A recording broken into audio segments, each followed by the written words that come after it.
what they said in the 3-month ban,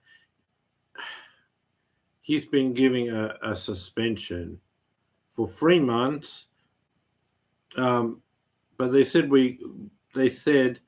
again, this is the tennis world with the tennis expert. I'm your tennis expert, starting with a rant about Yannick Sinner suspension. They said when they issued the 3-month ban, we acknowledge the amount in his bloodstream, or whatever the words they use, does not give any performance enhancement. And we acknowledge that he did not intentionally try to do it. Forget about if he intentionally did it or not. The amount had no performance enhancement, right? Isn't that what these rules are about? About to stop people having performance enhancing drugs, right? I don't get it. So you break the rules for performance enhancing drugs, but you don't have any quantity that gives you any performance enhancement. I thought the rules were there to stop you putting drugs in your body that give you a performance enhancement. But I don't know how you can break the rules related to performance enhancing drugs, but not actually have enough to have any performance enhancement. That's what I don't understand. So it seems like Sinner has received no performance enhancement, but somehow he's broken rules related to performance enhancing drugs. But shouldn't the rules be related to, if you received a performance enhancement, we're punishing you, and if you haven't, we're not? How can you break the rules related to performance enhancing drugs but not get any enhancement at all from it? It doesn't seem to make sense when the rules are only meant to be there to stop you receiving a performance enhancing drugs. And if you didn't get any enhancement from the drugs, you shouldn't have broken any rules, because the rules are there to stop you have a performance enhancement. So it all doesn't make sense. Sinner didn't have any wrongdoing in the first hearing. This group, World Doping Agency, WADA, has appealed, right? And Sinner's lawyer convinced Sinner to take 3 months because the law is subjective. It's a panel of 3 people and they could decide anything. So it's better to take the 3 months now and miss no Grand Slams and have a year or two than have a certain thing of 3 months. That's what he said to Sinner. But Sinner felt like he didn't do anything wrong. But Sinner felt like, taking a year or two based on somebody's opinion is too much of a risk, so you just take the 3 months and don't miss a Grand Slam. But really, he should not have anything. People are comparing his case to people like Halep and other people that got a 1 to 2 year ban, but they actually broke the performance-enhancing rules and actually did receive it in performance-enhancing. They did have it in a big quantity. So they broke the rules, and the rules were doing what they were supposed to do. The rules were supposed to stop people have performance-enhancing drugs, and if they have performance enhancement from a drug, then they're meant to be punished. And that's what they did.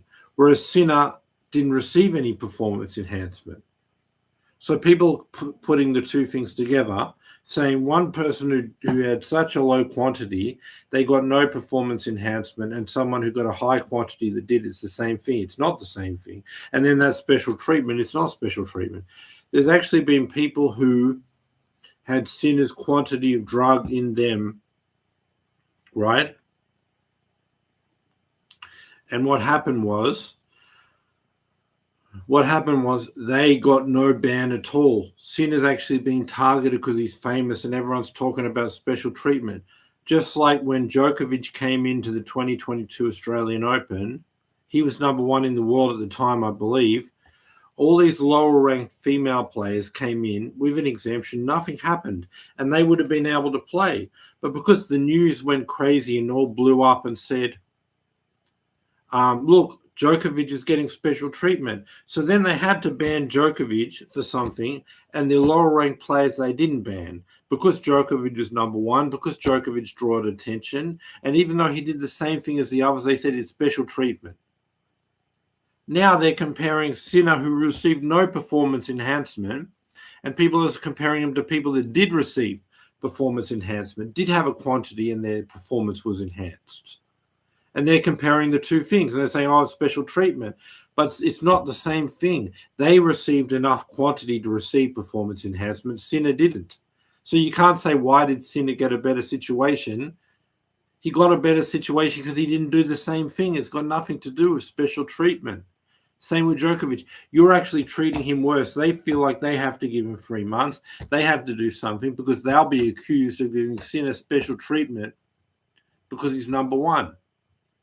But the other players, like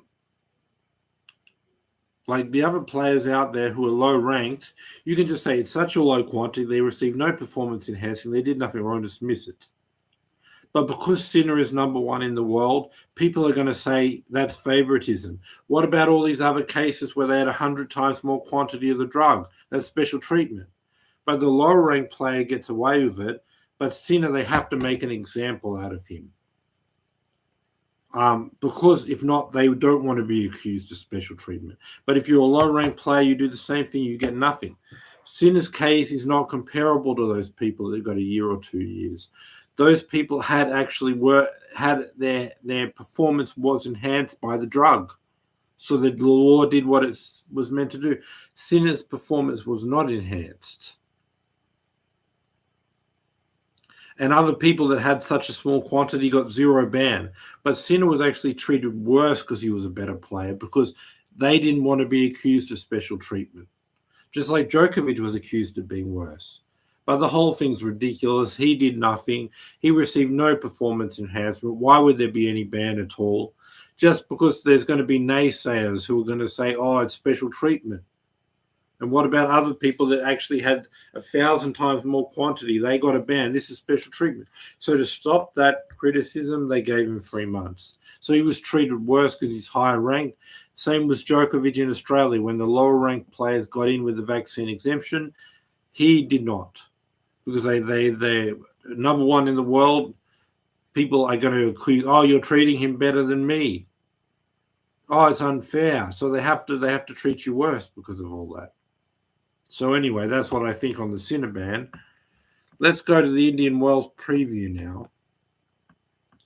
Let's look at Alcaraz, part of the draw. He's going to play Dimitrov. He'll win that. Be too consistent. He'll overpower de Minaur. And then by the semi-finals, he's going to play Fritz. He'll be too consistent. He'll match Fritz with the power, but have better defense and less errors and better return to serve. But match Fritz on the power, so that'll put him over the top. And he'll make the final. The other part of the draw, let's look at, I think Medvedev's the best player left. Medvedev's going to out-rally Tommy Paul. He's going to have, I believe, Garon. And then in the quarterfinals, he'll beat Garon. He'll out-rally him. He'll have Tsitsipas or Rune. He'll be too consistent. He'll out-rally these guys.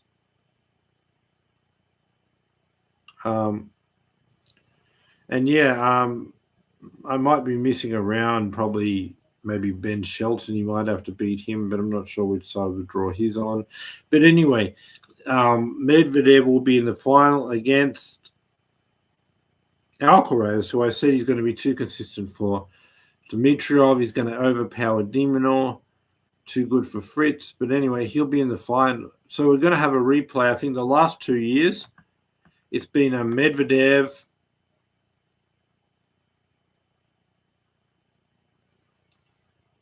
It's been a Medvedev-Fritz deal. No, sorry. It's been a Alcaraz-Medvedev final. And Alcaraz matches Medvedev on the speed and defense, but he's got more power than him off the forehand, the backhand. He's got a better net play, which also exposes when Medvedev wants to stand too far back. He's got a better drop shot that exposes when Medvedev wants to stand too far back, but he's got enough power to hit through Medvedev's defense and finish points. where Medvedev doesn't really have enough power to get through Alcaraz's defense. They're both fast, but Alcaraz has power to finish the points. And the touch shots on the net and the volleys, and I just think that puts him over the top. He's just as good on the return of serve. The only area Medvedev is a bit better is serve, but yeah, he'll just be overpowered in the rallies, and it'll be 2 close sets, but straight sets. And then when Medvedev tries to stand back to have enough time to get back Alcaraz's power, that's when he employs drop shots, drop volleys, all these things. And then Medvedev's just not going to have an answer, and it'll be straight sets for Alcaraz. And Carlos Alcaraz will be your 2025 Indian Wells champion. That's my video for today. Subscribe, bell notification, thumbs up. Be back. I'll do a semi-final and a final preview towards the weekend. But I just want to say, some of the people who are the loudest critics of Sinner's ban, right, are Nick Kyrgios and Novak Djokovic. It's got nothing to do with what he did. It's a personal issue. For example, in the case of Kyrgios, Sinner is now dating an ex-girlfriend of Kyrgios. Kyrgios is angry, and Kyrgios is unleashing that anger and making it seem like he's angry about the ban, when it's got nothing to do with the ban. It's got to do with who Sinner is dating. It's personal. He doesn't want to say, I'm angry because he's dating my ex. He just wants to say it's because of he's broken the rules. And for Djokovic, he wants a chance to win a Grand Slam without Sinner being there. He thought this was going to give him an opportunity to have that, right? Djokovic feels confident outside Sinner and Alcaraz he can beat everybody else.